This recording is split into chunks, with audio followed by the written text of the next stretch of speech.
SAYSYN. Yeah, I found it. I also during this 10 days I have been getting an economic education from Rodney. Oh, terminologies. What's the other one? Economic. Yes, terminology. Yes. Economic. No. Economicus. Economicus. Oh, okay. Okay. If you ask most sensible people as to what is wrong in modern economics, they can all find one or two or three things. They can't find 58. The maximum they will find is about 8 or 9. But when they find 2 or 3 or 8 or 9, they always say that one of them is Homo economicus, which is the Latin words for a view of human nature, which says that humans are rational. But what they mean by rational is selfish and greedy. And that has a consequence. It means that nobody is satisfied. The richest person will never be satisfied, and everybody else will be unsatisfied. And as for the poor, well, they can get lost. That is the consequence of Homo economicus. And it is possibly a quite reasonable way of viewing human nature. If there is insecurity, people are propelled by their nature to want material things. And I think it likely that the human nature,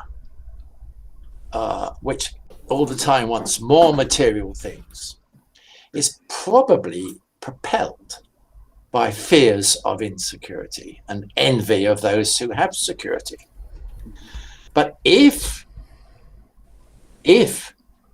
you succeed in changing paradigm and doing certain things and ensuring that everybody has at least the basics of security, then I think the chances are that you will then get a psychological change to what is called Homo reciprocans, man cooperating, or Homo cooperans, man cooperating, which is a less aggressive view of nature and sees humans more in the context of society and having to cooperate each other, rather than the highly individualistic and aggressive and selfish and totally materialistic concept of Homo economicus.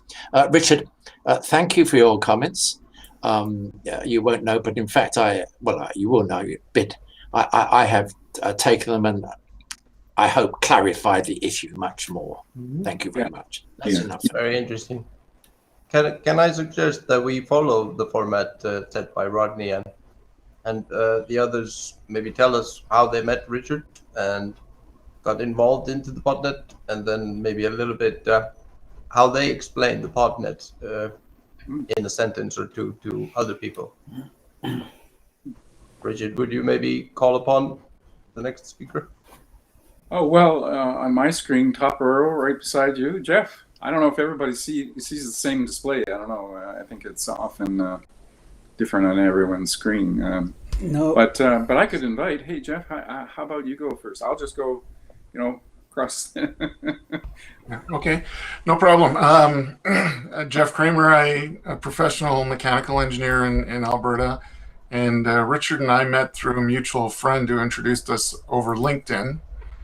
And basically, we got to talking back and forth, and Richard figured that I would be a good match for the services you guys need for designing the prototypes and different engineering systems involved with with the greenhouse.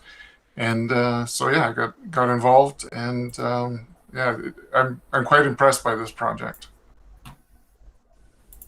Jeff, hey, say something about your background. I mean, you're writing a book, you know. That's Okay. Well, yeah. So a little, you know, because that's. I mean, I've been working in the oil and gas industry in Alberta for the last 10 years or so, and that particularly in control systems for wellheads called blowout preventers and accumulators. And I'm very interested in green technology and renewable technology, because that clearly seems to be the future. I mean, we're talking about trillions of dollars being invested by Europe and other governments and stuff. So I would like to tap into that, and I've got some. I'm writing a book called Infinite Resources, and it's about how we can get from the Arctic region, abundant. I mean, Iceland knows, you guys in Iceland know all about the fishing capabilities and the production. In Northern Canada, we've hardly even tapped into that. But I'm talking more along sustainable fishing and fish farming, and other products like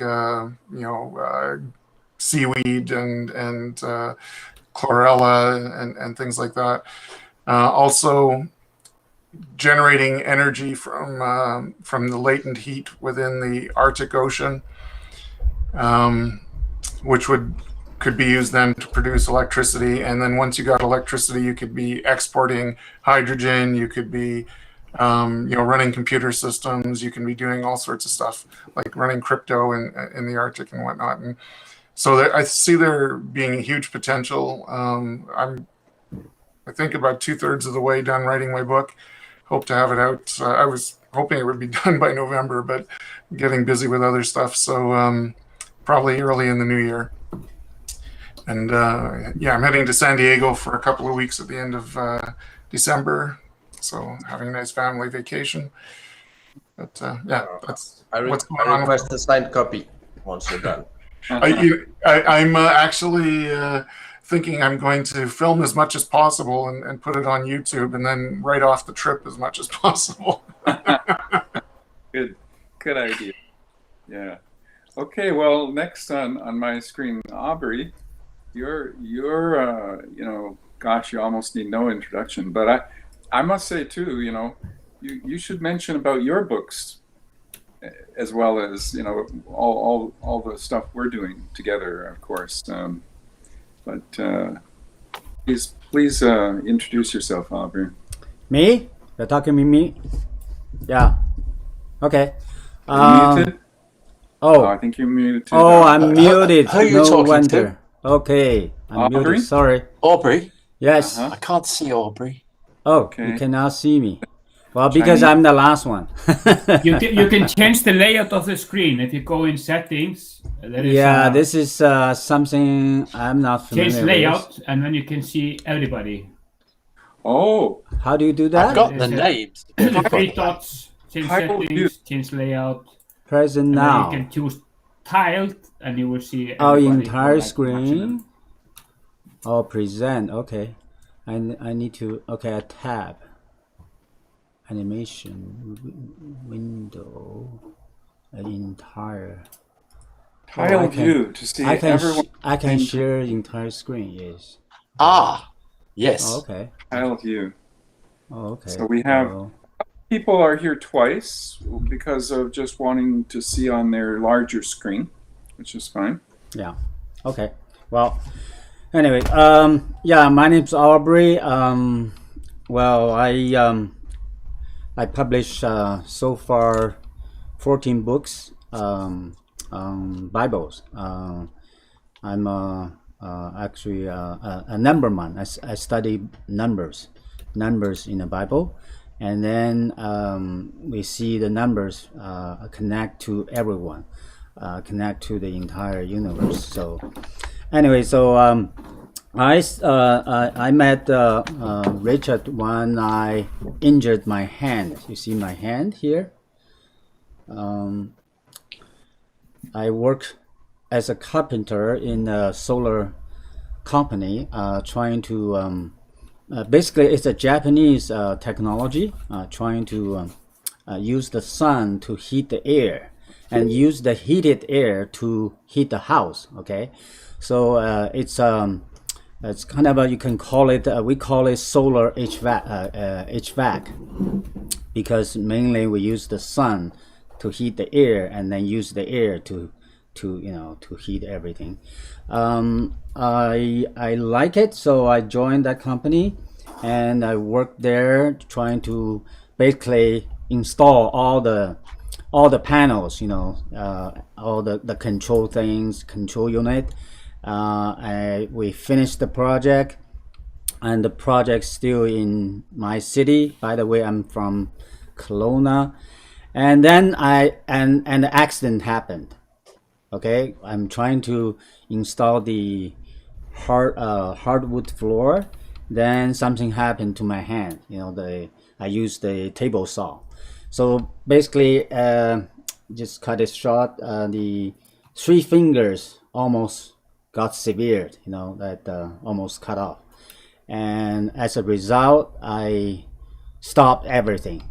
And that was the beginning, actually. When I stopped, and then you couldn't do anything. See, when you couldn't do anything, then that's the best thing. That's the best way to learn new things. So, and then I, because of that, this hand, broken, right?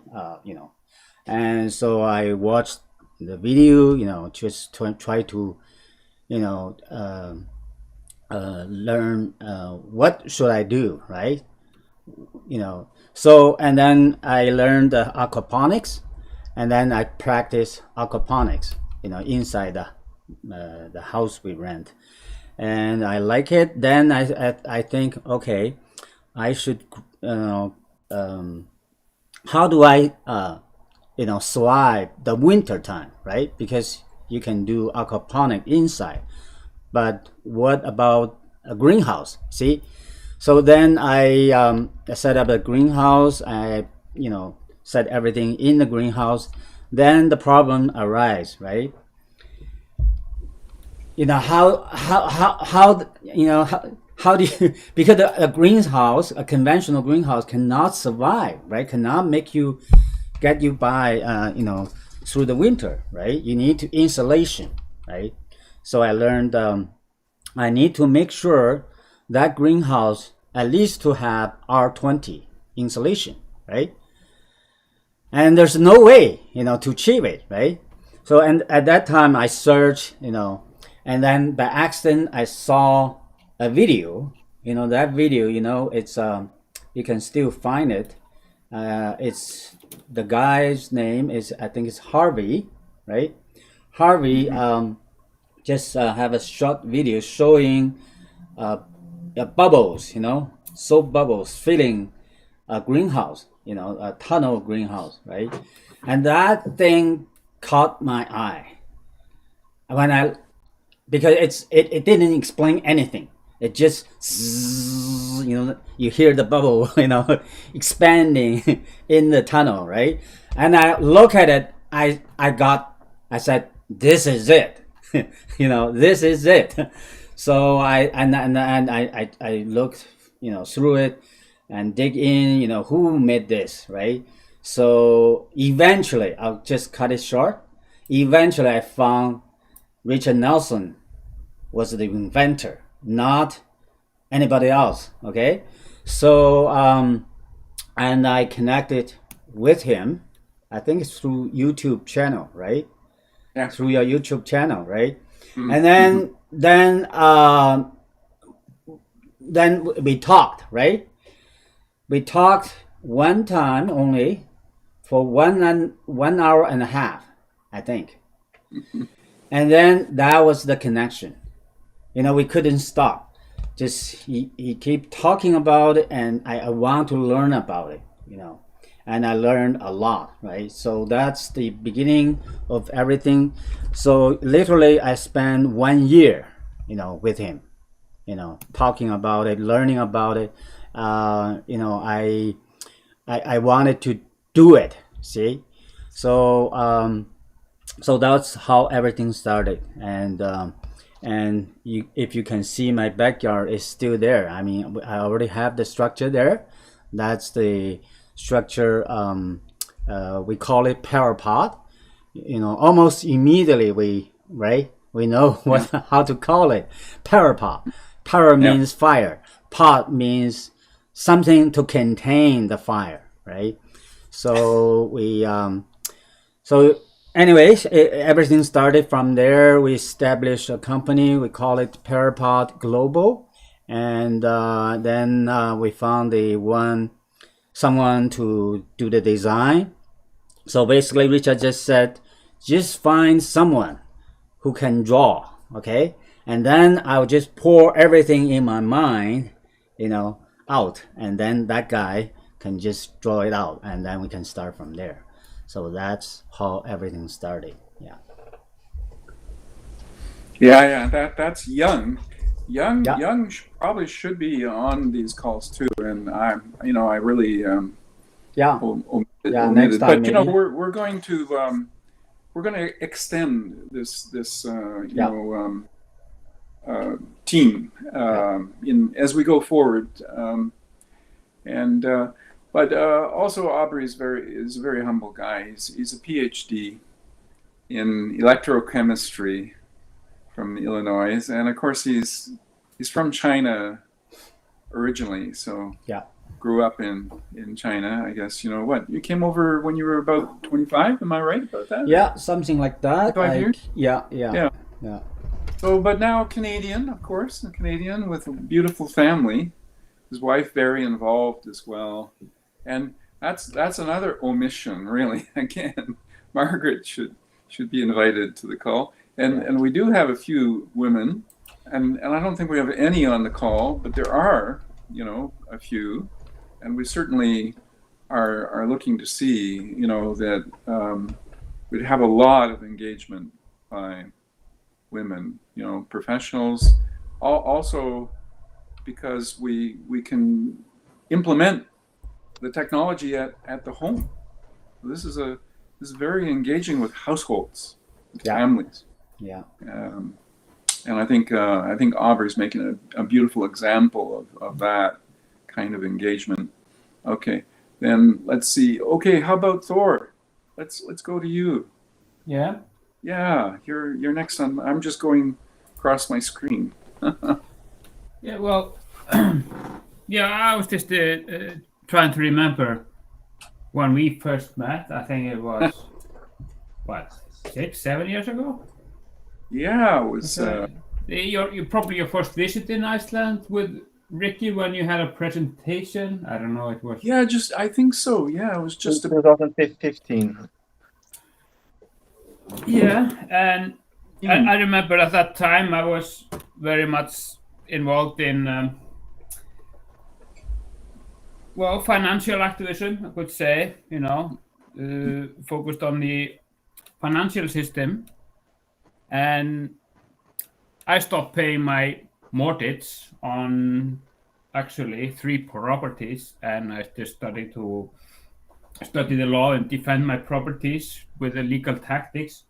And to my surprise, it was just going on for years when I was not paying anything, and I stopped all foreclosures and felt great. And in some years I was gathering quickly some funds, and so that was at that time I had some funds. And when you had that presentation, and I was looking for something to invest, and of course also during that time I really wanted to focus on alternative, like real revolution, new lifestyle for actually mankind, society. I want to see people having the option of going off grid, living their own independent lives, and having an alternative away from the craziness and consumerism that we are so much witnessing today, and actually right now we see things escalating in a bit horrific way towards dystopia and fascism, and I've seen just what I considered before like normal people really getting concerned about where we're going, and they just want to find a way out. And I could see that the podnet was the exactly what we need and could be used for everything, like for people to jump out of well, could say Western civilization, which is sinking, and it made so much sense to me, and I could see that okay, this can be developed into a package, a rescuing package, off-grid package, where you have a relatively cheap building houses, and hopefully also installation of or some kind of infrastructures with providing energy and water and basic things. And this is just something what I want to do, and also I was quite far on that way in a few years ago when I found a land in Iceland, huge, actually 1,400 hectares. It's like I don't know, 2,000 football fields, so it's massive and great. I just now need an installation, and so of course the botnet solution was just really appealing to me. This is what you need to make a relatively cheap way to start an off-grid alternative project.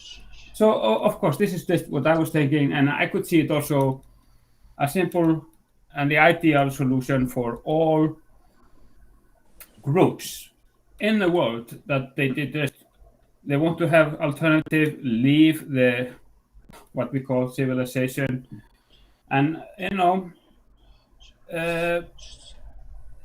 have their independent society. I mean, this is just what I was totally focused on when I met Richard when he came to Iceland with his presentation. So it was that idea match, and this is still a bit shaky. I don't know if it will become real, but this is like the only thing that makes sense. So I want to take my bet on this. So I want to direct my funds in this project. So that's how I got involved, and of course it has been some time, but a few years now. I still believe that this is the real thing, and this is what I want to be a part of, and I'm still betting on this solution. It's just so ideal, the technology so perfect with the economics and all the ideology, and also bringing people together, and the potential of the human spirit having a kind of cheap housing. It was just made so much sense to me. So that's how I got involved, and I believe it was like a valuable contribution at the time that got things started. So I'm happy to have been of some help in that, and I'm still with you guys. Thank you. Thank you, Thor.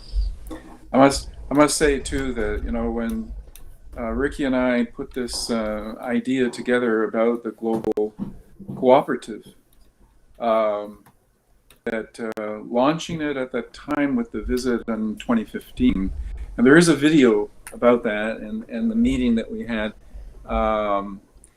that Thor took it seriously, and he was able to provide funding, a couple of years in a row, quite a good amount of money, that kept the whole thing alive, really. Maybe we should go to the other Icelandic friends here on the call for their introduction, because I don't want to overlook Brandur, who's been hosting, but also, of course, Ricky. Hey, Ricky, why don't you go? You go ahead and fill us in, because, it's part of the background here for everyone as well. Some of whom don't know sort of what was I doing, especially after leaving England. I left England around 2009. And then, of course, there was the Norwegian time, and then after that, from 2015, Iceland has been my home in a way. Yeah, well, it was, as I remember, it was in 2012 that when you connected with me through my company, the Icelandic Startup Center. Yeah. Yeah, so I'm Ricardo Leo. I'm here, one of the Icelanders here in Podnet. I've been since 2012 developing the Podnet ideology with Richard, and as we label us being co-promoter. So yeah, we have been working through highs and lows. It's been a long but enriching journey, and it's gonna. I've learned so much, like most of you, from Richard. It's been a privilege in a way to have gone on this journey with him, and like many of you, you have been on this journey for many years, and you're still here, and that's because we have strong belief and faith in the technology and the solutions that we have been developing for years, and there have been so many designs. I don't know if you have seen. I mean, there are dozens of designs that we have been working on, and some of them have led now to what they call the PyraPOD. So it's very exciting to be finally at that stage where we can begin to manufacture and deliver, and that is the one of the tipping points for us to really activate Podnet and forming the global cooperative that we intend to register here in Iceland, and I hope to see most of you as being the founding members. So we have a goal of having everything ready before Earth Day, and we envision that we can have a celebration here where we invite you all to Iceland next summer solstice to celebrate that achievement. If I'm just going to keep this short. But when it comes to Podnet, there are so many things that can be said. But at the core, I see Podnet as an organization, a global cooperative that both generates, gathers, or collects and organizes and distributes resources and information to help all the members to build the local service infrastructure. So yeah, that's my short take on it. Okay, thank you, Ricky. All right, Brandur. So you can wrap up for the Iceland team of 3 here on the call. All right. Yeah, we're smallest nation, but we're best presented in this meeting. Yes, my name is Brandur. About 13 years ago, I became disabled, lost mobility below the neck, and as I emerged out of that situation, I founded an innovation center focused on improving things in relation to health and welfare here in Iceland. prior to becoming disabled, I was studying to be an astrobiologist. My plan was to finish that degree, go to Antarctica, work there as a science assistant, and then I wanted to be one of the first people to go to Mars. So my take on the PodNet when I started realizing what the potential of the technology is that I imagine that it can be developed further eventually towards being a solution that would be utilized for growing food and also just as a habitat, potentially on the moon or in some orbiting space stations. So that's my long-term vision for my participation in this project. But as a more present focus, I would like to try to help create more structure to the PodNet. I believe that what we are trying to do is very monumental, and there's a lot of information from all over that will need to be integrated well and in a way that can then be mediated forward to other people. So my parents are both academics, so I grew up in a university environment. So I kind of see that as one of our challenges. We're going to be creating a sort of university where we will accumulate Exactly. all the experiences and expertise of all the participants, and then Yes. accumulate user data. And then we'll need to create instructional material, train teachers, and then make sure that everything that we do is easily relatable and understandable. Well, thank you. Thank you, Verandir. Well, we do have 3 Americans on the call, by the way. You know, we have Gary Dildeen, who's on the call. His camera is not going. He's in California. Pat is an American. And we have Sir Bailey. Sir is with us from California, from LA. So I see he's not in his camera right now. Hey Gary, are you there? Is your mic on? You want to say a few words, introduce yourself?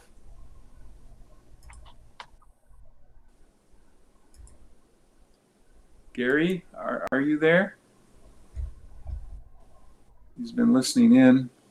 Did he just disappeared? Okay, yeah, he did actually. He just dropped out. Might be having technical. Yeah, I think he was flashing on and off. It seemed, even. Yeah, this system is not easy to use. He's logging back in.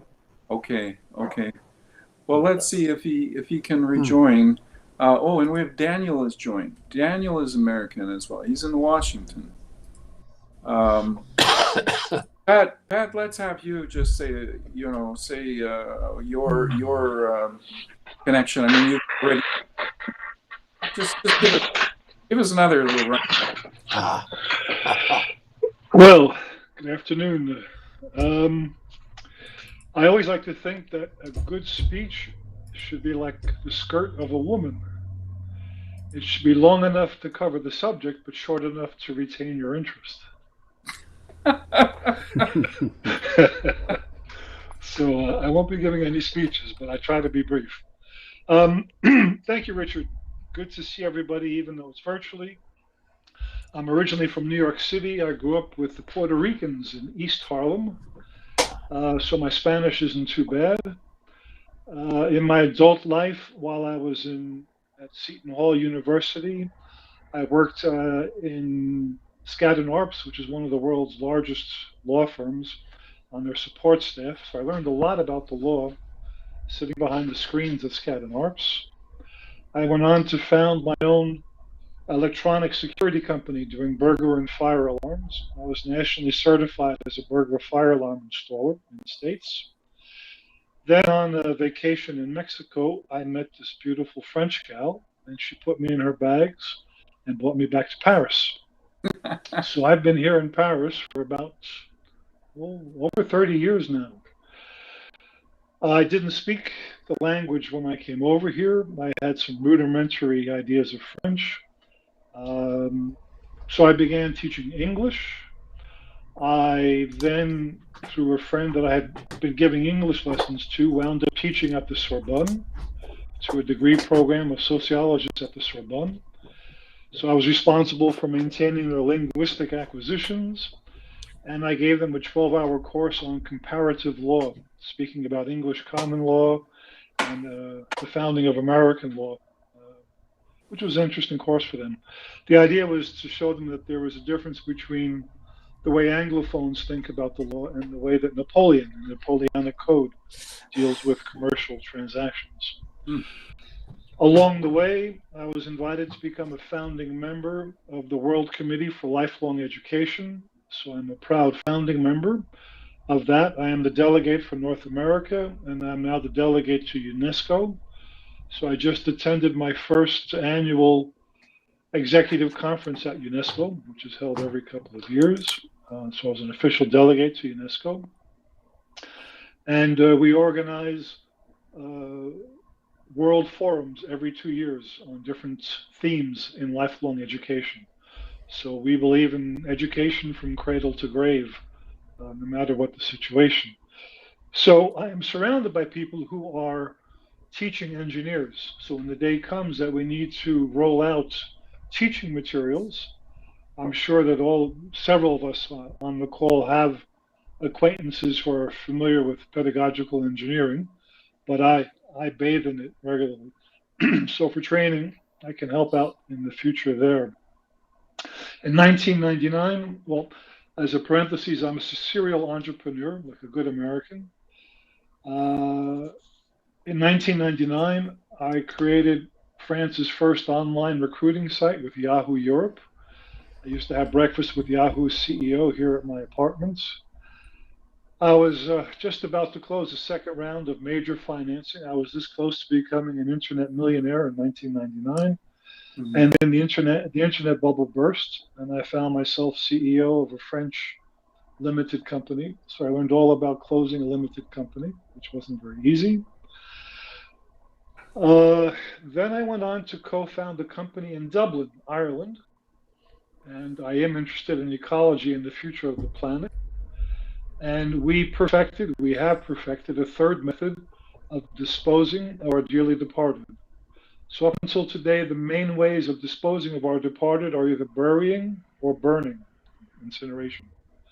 And neither of those, for multiple reasons, are good for the planet and the ecology. So over 8 years of R&D, we perfected a method. If you're interested on the side conversation in the future, I can give you the details. But basically, we generate 1% of the pollution that cremation generates with the same ethical and economical and ecological aspects taken into consideration. Yes. So we're about to launch worldwide. And so that company was called Eco Legacy. We had our launch in Ireland 4 years ago. We had people from the Nordic countries who are very sensitive to the cremation pollution who came to order machines from us. We had orders for 6 machines with deposits, and we had a dishonest CFO who plotted with our largest investor to try to take over the company. And they drove us into bankruptcy 3 years ago, and I lost my $3 million investment. So it was a big setback, both psychologically and financially. It hurt the pocketbook tremendously. But we managed to hold on to the IP, and we have new partners. And we're now based in the Netherlands, and we're working with the Netherlands' largest funeral operation and Europe's largest cremation oven operator, or maker, to roll out our new product.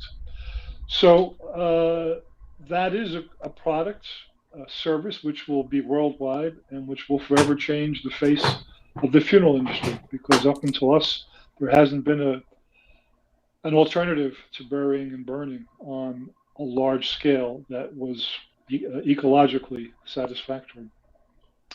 In addition to my commercial pursuits, I've studied a few languages. I speak English, Spanish, French. I used to read the newspaper in Chinese. And I'm an undergraduate of the Army Language School out in California, where I studied Korean for a year. So I get pretty good service when I go to a Korean restaurant these days. I have officially been a diplomat. A good friend of mine has been the prime minister 3 times for a country called Guinea-Bissau on the west coast of Africa. It's just south of Senegal, and the Gambia is the next country down is Guinea-Bissau.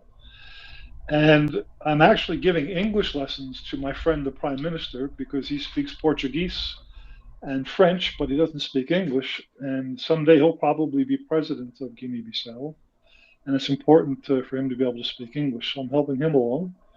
And I've got a good friend who is a long-term civil servant in the Republic of Guinea, who could very one day be presidential material in that country. So I have my roots in Western Africa, and I really believe that this is a young continent up and coming, and they have tremendous food security problems, and I would love to be able to implement our technology in all over Africa for all the reasons, not only the food, but water, because we can distill water out of the air with Richard's technology. How did I meet Richard? As he said in the opening of the conversation, it was about 2002. And when I was working on the Yahoo project, I was often in the UK. And we were introduced by my partner in the UK who had come across his presentation. And it was at a time in history that there was an earthquake somewhere in Central Europe. And it was just at the cusp of about this time of year when winter was arriving. And there was a whole people stuck up on the top of a mountain that the earthquake had cut off the roads and the water supply. And these people were destined to spend the winter on the top of this mountain, living in cloth army tents.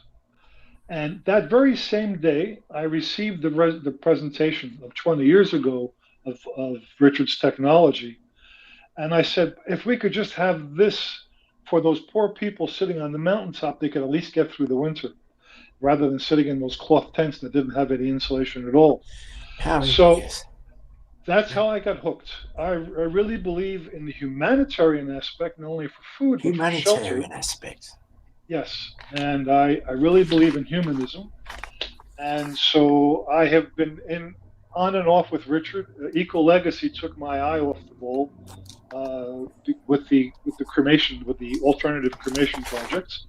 But I've always been in touch with Richard by email and on Facebook, and I really know that we'll have a future together. And to finish up, I'm trying to be brief, I am in France. We have a country house an hour and a half outside of Paris itself.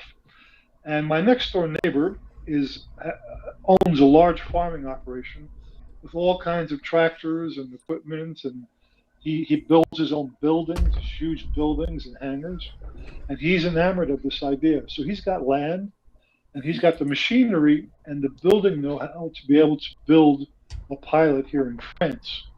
So in our conversation last month at the First Friday meeting, I suggested we try to do a European 3-country approach to get European funding as well as independent funding, but there's a ton of money available in Europe for these kinds of projects. So I would like to work on Africa. I would like to work on doing a trans-European project for everybody, and then raising money. Yes. And then to finish, I'd like to say that alone we go fast, but together we go far. Amen. Oh, yes. All right. Oh, let's see. I see that sir there now. Maybe if I may jump very quickly in regarding funding and funds available via grants, for example, in Europe. We are starting to develop a new grant application that we should all who are interested in doing that work to participate in that development, so that we can kind of co-create and we can multi-use the application and kind of localize it accordingly. So just let you know that that work has begun. So it would be great that more people would join that. Yeah, the European Union likes to see 3 or more countries participating in the project in order to be interested in funding generally. Yeah, we'll have to explore and follow up, which we will. In fact, out of this, we'd like to see committees, we'd like to see teams that are focused on different issues that will advance the common good, right? Our common purpose. And so now we've got 3 other Americans here. We've got Sir and Gary and Daniel. I don't know if Sir is maybe not really on the call. He might be engaged. Gary, are you there? Gary, you're muted. Yeah, Gary is muted. I think Gary was finishing another meeting or something. Okay, maybe. So, Daniel, how about you? Daniel, are you Daniel, are you able to? Oh, okay. Yeah. Daniel wrote that he is finishing up a meeting. Okay. And says that he is listening but not able to speak. Let's go to Ross. Ross, there's a lot of interconnections that I see when Patrick's talking about Africa. Your philanthropic connection to Africa, and I don't know, but I think there's some technology connection between what Patrick is doing and your energy system. I just have this intuition. If we look at that, we might see some kind of technological connection. That may seem a little bit strange, but anyway, I see it. I think.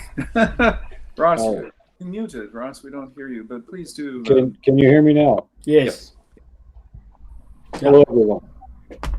My name is Ross Dickinson. I met Richard fairly recently. We're involved in a biosphere project for Atlantic City that will bring an eco technology park for the gateway to Atlantic City in New York. So in looking at biodome technology, we were working with some architects who introduced us to Richard, and it's been a great relationship since, and I'm very grateful for those introductions. I'm a Canadian who's been involved in and I guess the development of sustainable eco-agri parks, and I focused on right now working with Canadian First Nation groups to have a means in which they can bring food security, energy security, jobs, and education into their communities on a sustainable basis. And with our First Nation communities, one of the key what's that? Yeah, Patrick, I think you need to mute. Okay. Yep, sorry.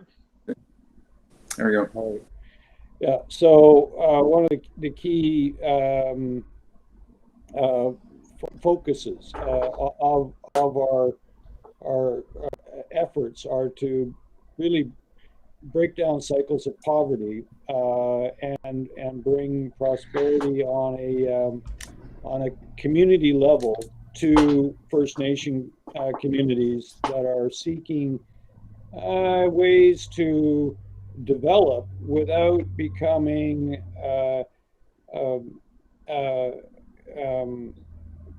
I guess Rodney, I apologize, I didn't pick up the master the use of your terminology, but I'm basically saying that they are seeking to master that terminology rather than to go down our humanistic or selfish. I'm just going to use words that I understand. Selfish, self-centered development. They're looking for more community development. Yeah. So I'll leave it to you academic people to help teach us business hacks, how to speak eloquently with these modern terms. Anyway, so that is in combination with and I've been a 20-year member of an organization called Corlebu Neuroscience Foundation. So we're quite active in West Africa, changing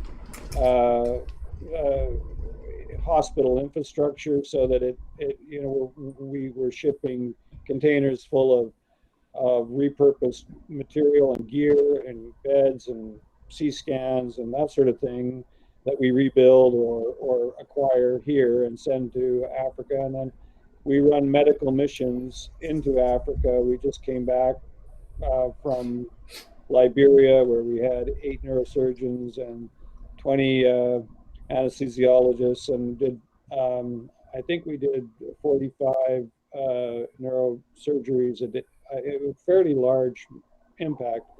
So it was Corlebu's been involved with West Africa for years, building or designing hospitals, creating vision for new types of hospitals, regionalized hospitals.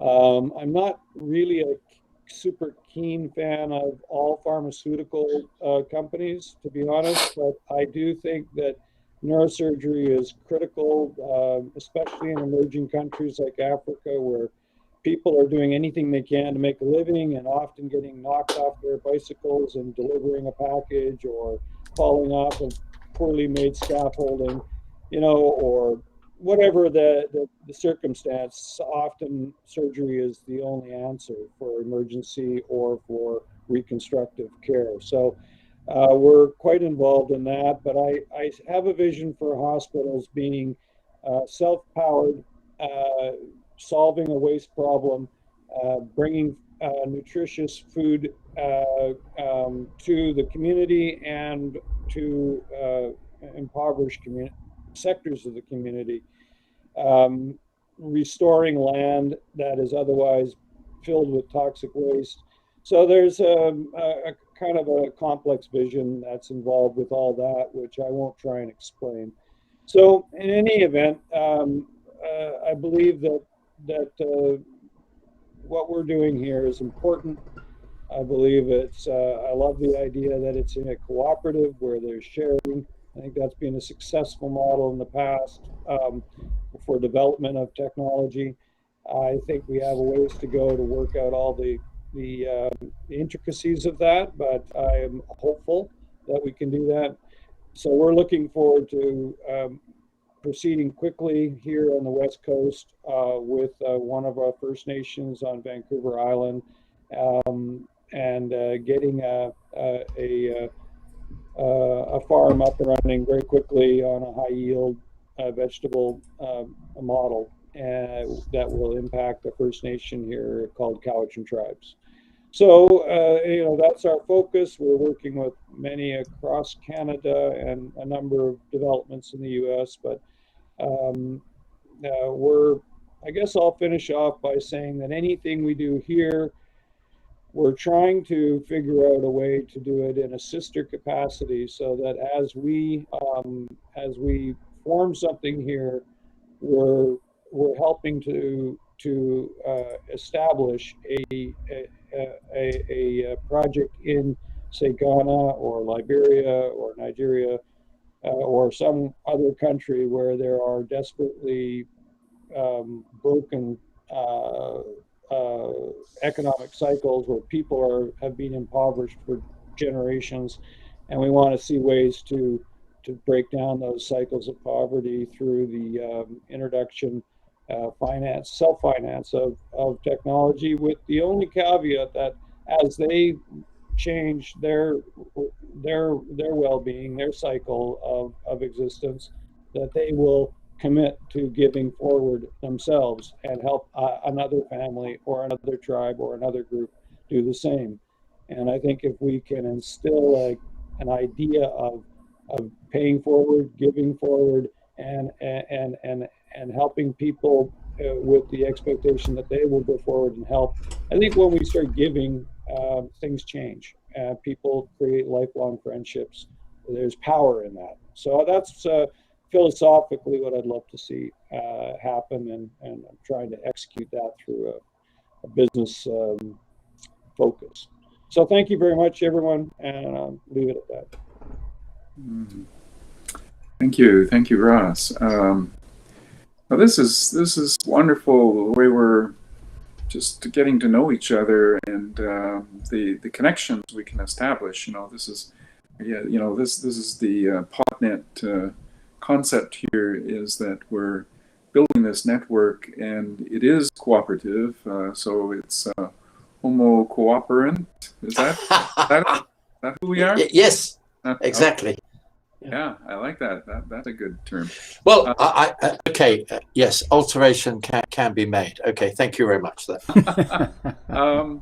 we have two more of our American friends. We have Sir Bailey. He's in LA, and we have Daniel, who's in Washington. And did we lose Sir Bailey? Gosh, no, that's strange. As soon as I say your name. Yeah, we lost him. Daniel, are you there now? Are you out of meeting? Maybe you were in a meeting. Daniel. Oh, Sir Bailey joined.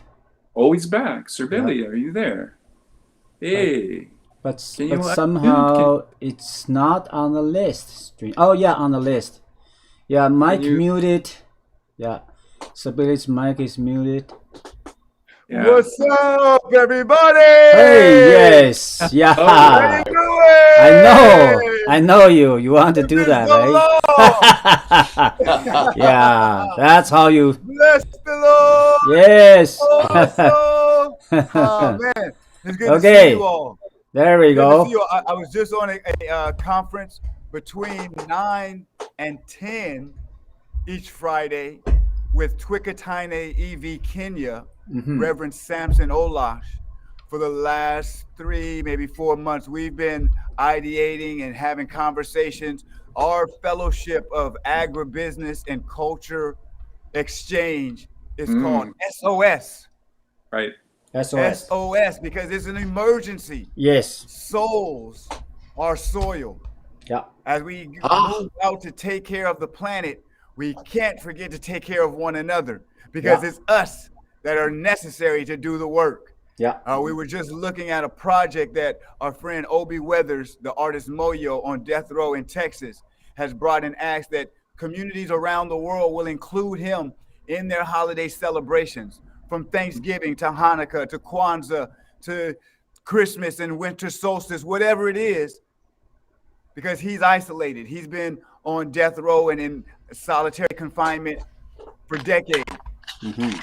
And he's building folding paper cranes, and as a reminder, he says he does hundreds, thousands a day, as the intention of thinking about the good fortune and peace that still is in his life on death row and in isolated confinement, and wanting to share that with the world, to say, take a moment to fold a piece of paper, create this paper crane, and think about people in your life who have brought you good fortune and peace. Our community was creating and wrapping up Christmas presents and putting them under the beautiful Christmas tree. And one of our students have created this excellent crucifix work of art out of canvases, multiple canvases that express the history of Latin America in his way. Matter of fact, I'm getting up again so I can show it to you. And so I'm, listening to this conversation, the Souls Are Soil Fellowship, you are all welcome to join in next Friday. And if it's okay with you, I'd love to include that African continent in this conversation as well. as the excitement is up and people want to keep talking. Yeah. He's ducked underneath that hoodie right there, but there's the incredible artist right there. Incredible. There you go. He's going to show himself. These are some good people all around the world, from Greenland, Iceland, trying to help create sustainable futures, Brother Fernando. Look at, oh, you know what? Because of my, let me see what I can do. Yeah, it's Yeah, the the screen, background. It's the background, screen background. How do I get that off of here with this? Well, how did you do that? I want to do that, but I couldn't. Yeah, I didn't do it. It just was, when I came in, it was that way. How do I get rid of it, though? Oh, I don't know. Wow, that you got superpower involved, huh? No, it's not good. I want to get rid of it. I want you guys got to see this. Yeah, well, I guess bring closer. No, that's how do you do that? I wanted to show my background, but no, I don't know. So okay. Maybe next time. Yeah, next time. I'll continue to look. Next time we'll just see you, okay? Visual effects. I don't even see the options thing. Yeah. Oh, more options. Down on the bottom, there are circles with 3 dots. Three dots. 3 dots, you go in there and apply visual effects. Visual effects. Yeah. Setting. 3 dots. Yes. I see it. Apply visual effects. Yep. And then no effect and blur. Hey, there we go. We're free. You're not forgetting, Dr. Martin Luther King said, where do we go from here? We destroy the triple-headed evil of materialism, racism, and militarism. That's not me. That's Dr. King. We can talk about it, debate it if we like. But as we move into this season that is full of trauma, full of adverse childhood experiences, reflecting on the cross. Ah, yes, I see the art. Right, the cross at the top, Emilio Zapata. Brown Pride. The Aztec sundial. We must recognize, if we're going to heal, we must recognize that salvation, Yeshua HaMashiach, is truth and grace. Truth. The truth of the matter that in Guatemala in the 1980s, when I graduated high school, the motto, be a patriot, kill a priest, took the lives of these Jesuit priests. Are they martyrs? Or is that a return for the lives taken from the Crusades? The millions of Native American lives taken from this move. Grace and truth. Forgive, forbear, for love. For the earth will be filled with the knowledge of the glory of the Lord like the waters cover the sea. Yes. The earth is the Lord's and the fullness thereof, and we that dwell in it. Yeah. Peace. Peace, sir. Peace. Yeah.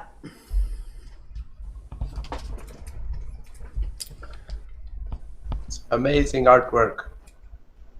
Sir, tell our friends a story about how we connected. Man, you know what, Mr. Nelson?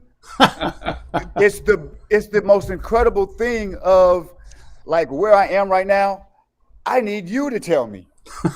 I'm like sincerely like there's a poem by Gwendolyn Brooks, second sermon of the war plan, and she starts it out, says, live, urgency of now, live, conduct your blooming amidst the noise and whips of whirlwinds, conduct your blooming. And I feel like even maybe 2 years before COVID, my life started into a whirlwind. My wife left me, took my children, two of my daughters to Atlanta.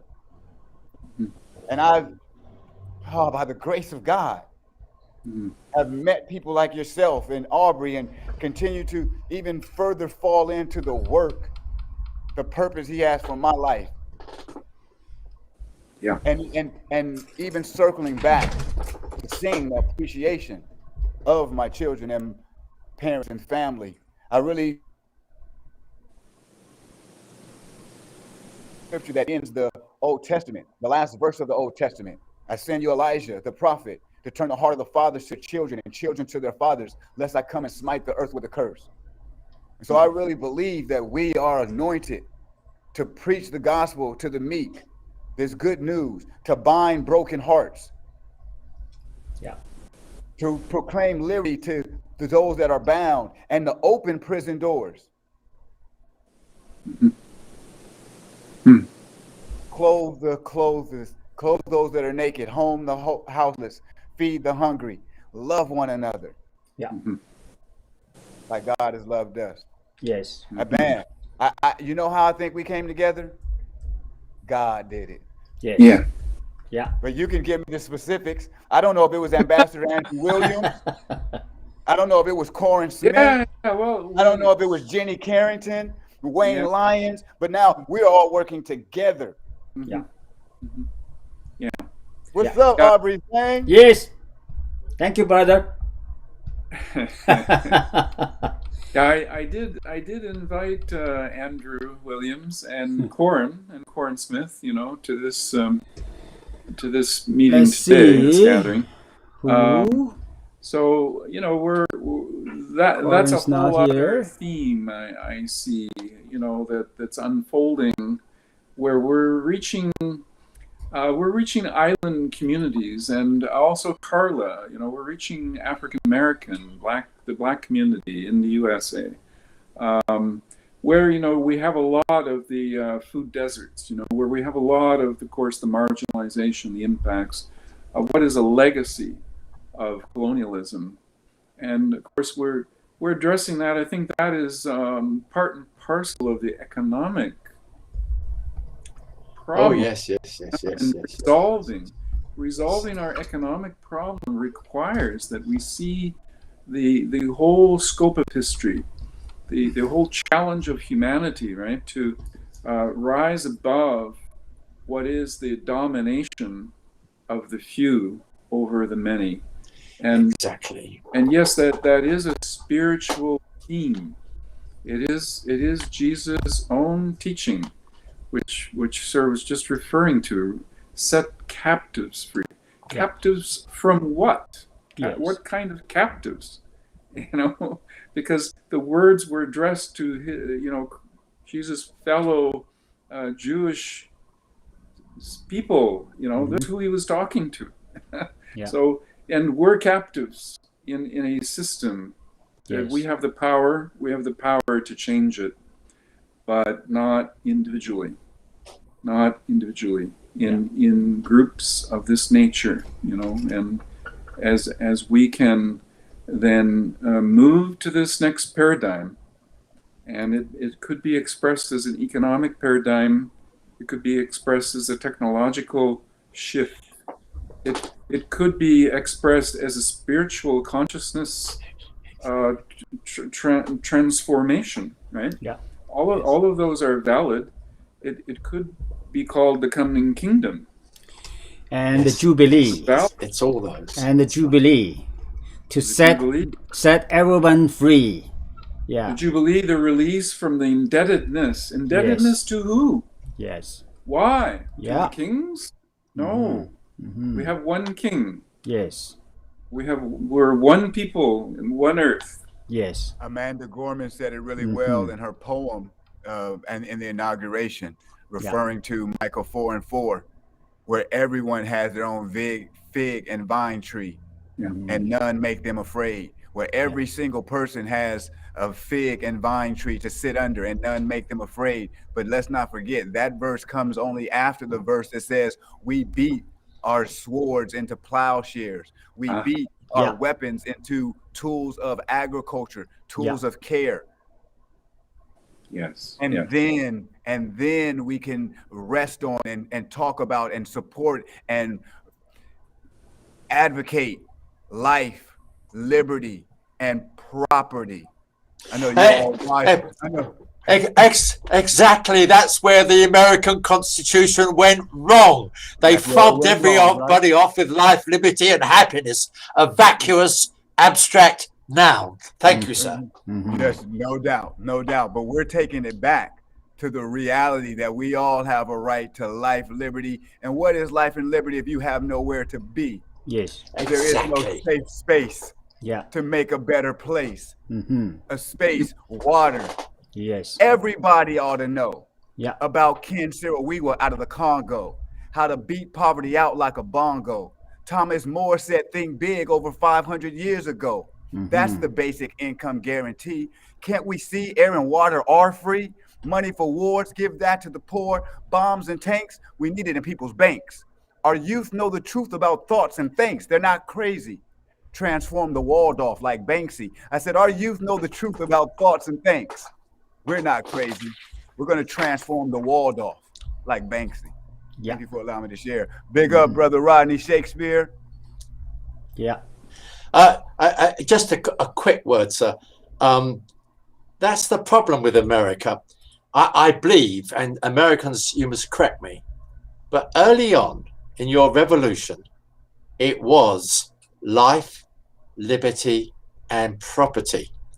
And when they got to Philadelphia, for heaven's sake, they changed it to life, liberty, and happiness. No, pursuit of happiness. Pursuit, yeah. Pursuit. Okay. Thank you. All right. We all get a chance to try.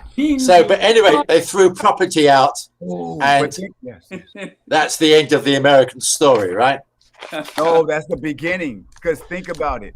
Oh, Where Brother Nelson took us. This is the beginning of the American story. We go from life, liberty, and property now to this action. Pursuit. Pursuit of what Mr. Shakespeare says is a concept. Pursuit of. And I'm not advocating slothfulness or laziness, but I'm also thinking about truth and grace. If it's inalienable from the Creator, then that means that there is no I've worked enough for it, or I'm tall enough, I'm short enough, I'm cute enough. There is inalienable, not because I've done anything, but because I am created by the Creator. Life, liberty, and a place. Yeah, Mr. Shakespeare, that is the problem. And so it's in our mind to strive. To do more, because that's what our right is, to pursue happiness, not to pursue collaboration, not to pursue love and support, to pursue what makes me happy. Yeah. Strippers and cocaine. Well, go for it. But that's not the inalienable right that comes from our Creator. When we read the Bible, he's not talking like that. That's not what it says.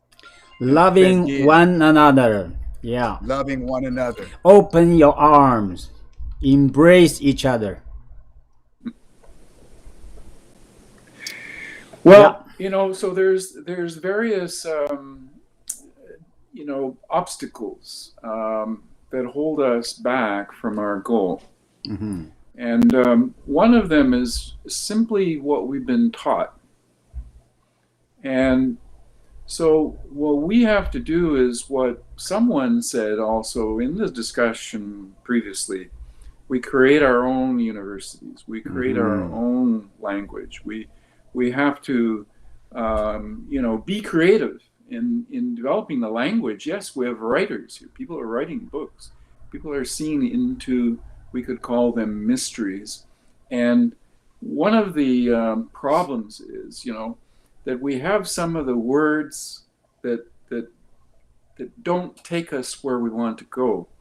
For example, one of them that I would mention is what Sir was saying. We beat our swords into plowshares.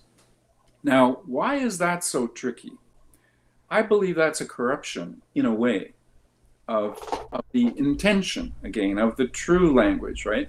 Into a language that's confusing and which won't get us where we want to go, because Well, one of the German who was that guy? You know, was doing the ecological and organic way before. You know, way before. You know, I forget his name, but anyway, he did the Montessori school systems and other things as well. But was saying that the plow is like a sword to the earth. Yeah. Okay, so it is not equivalent to say, beat your sword into plowshares, because it's still a violence that's going on. And in our relationship to nature, unfortunately,